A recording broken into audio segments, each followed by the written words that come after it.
ये देखते हैं आईटी पे आर्टिफिशियल इंटेलिजेंस का क्या प्रभाव पड़ने वाला है। भारत की इंफॉर्मेशन टेक्नोलॉजी इंडस्ट्री भारत के युवाओं के लिए एम्प्लॉयमेंट का एक बड़ा माध्यम है।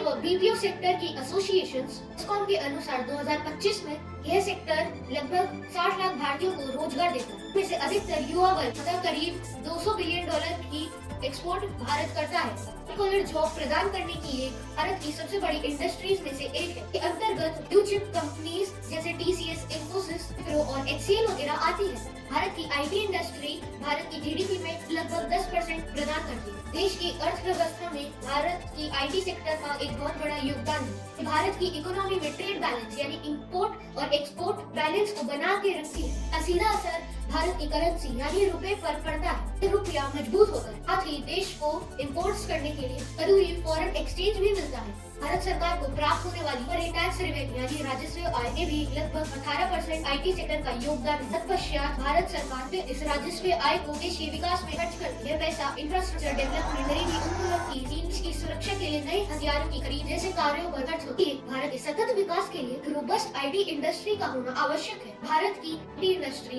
पारंपरिक रूप से एम पावर बिलिंग मॉडल से पैसा चार्ज करती है। हमारी सॉफ्टवेयर सोर्सिंग की मुख्य एडवांटेज इसके सस्ती लेबर वर्कफोर्स तथा हाई वॉल्यूम है। भारतीय आईटी कंपनी को विश्व में अन्य देशों की अपेक्षा कम दर पर सॉफ्टवेयर डेवलपमेंट के हाई वॉल्यूम कार्य जैसे basic coding, testing, technical support, data entering, manual, quality control आदि में महारत हासिल। परंतु एआई ऑटोमेशन के युग में ये कार्य ऑटोमेशन से सबसे अधिक प्रभावित रह सकते हैं।